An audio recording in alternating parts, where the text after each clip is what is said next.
Oi gente, eu sou o Roberto e você está no canal do Rus Geek.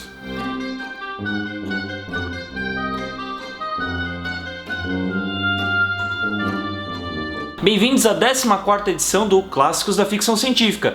E o livro que nós vamos falar hoje é O Homem do Castelo Alto, de Philip K. Dick. Philip K. Dick foi um escritor norte-americano nascido em Chicago em 1928 e ele é considerado hoje um dos autores de ficção científica mais populares da história. Muito prolífico, ele escreveu 36 romances e 5 coletâneas de contos, até sua morte prematura, causada por um acidente vascular cerebral em 1982, quando ele tinha 53 anos. Quando eu digo que Philip K. Dick era um autor extremamente popular, eu estou falando de uma babação de ovo sem igual dentro da ficção científica. Muitos de seus livros e contos foram adaptados para o cinema. Acho que ele é o autor de ficção científica mais adaptado por Hollywood. Vocês com certeza já devem ter assistido um filme baseado em uma de suas histórias, como por exemplo Blade Runner, Minority Report, O Pagamento.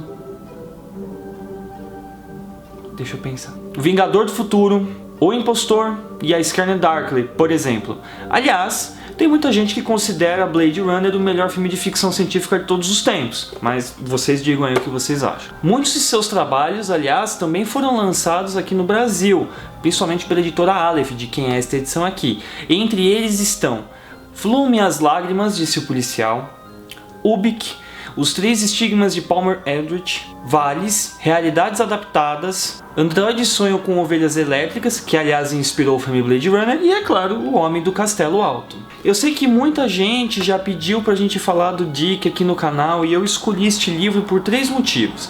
Primeiro, porque é o único romance do autor a ganhar o prêmio Hugo, isso foi lá em 1963. Segundo, porque a Amazon recentemente lançou uma série de televisão baseada neste livro, que aliás acabou de ser renovada para a 2ª temporada.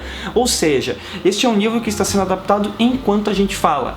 E terceiro, porque eu achei ele mais interessante. O Homem do Castelo Alto é um romance de 1962, ganhador do prêmio Hugo em 63, como eu acabei de falar, e ele é um exercício bastante imaginativo. O que o Dick faz aqui é imaginar uma realidade na qual a Alemanha e o Japão ganharam a guerra. Exatamente, os aliados perderam, o Reino Unido e os Estados Unidos foram meio que ocupados pela Alemanha e pelo Japão.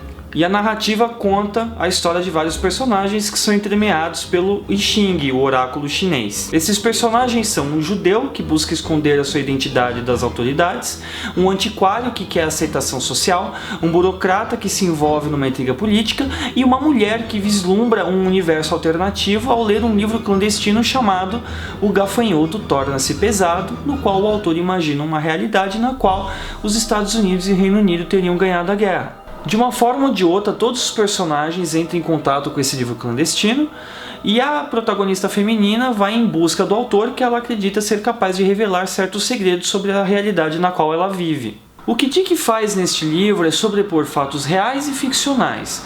O que ele busca é mostrar como seria a nossa realidade se um dos eventos mais significativos do século XX tivesse terminado de uma forma diferente.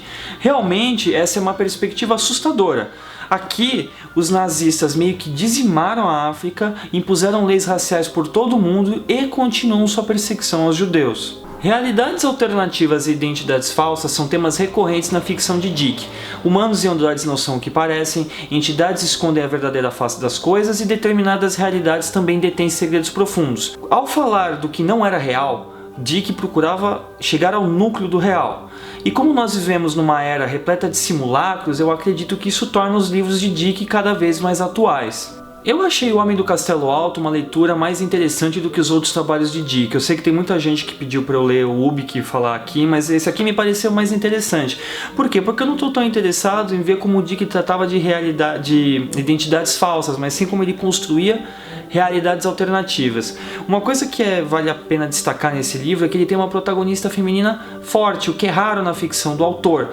Essa é Juliana Fink, que é a esposa do judeu, que estava tentando esconder a identidade dele das autoridades nazistas, eu falei um pouco mais cedo. E eu gosto dela porque ela é uma mulher de ação. Ela descobre que os nazistas têm um plano para matar o autor de O Gafanhoto Torna-se Pesado. Ela vai lá fazer alguma coisa a respeito e ponto final. Eu acho isso sempre muito bacana. Pessoalmente, eu achei O Homem do Castelo Alto uma leitura leitura bastante interessante, principalmente como o autor intercala a narrativa dos personagens com o I Ching, o oráculo chinês que eu também mencionei no começo do vídeo. Para quem não conhece, o I Ching é um oráculo milenar que funciona quando você joga moedas ou cartas e tira certas combinações numéricas. Cada combinação tem uma resposta para uma determinada pergunta que você faz e que você pode consultar no livro. Ele tem um livro, cada combinação tem uma resposta específica que está lá. Cada personagem no livro aqui consulta o I Ching em um determinado momento e muitos deles recebem respostas semelhantes em contextos diferentes. E essas respostas têm um significado profundo dentro da trama, então eu achei isso muito bacana e inusitado. O Homem do Castelo Alto também é um romance de metaficção, ou seja, ele conta uma história de ficção dentro da ficção que ele é.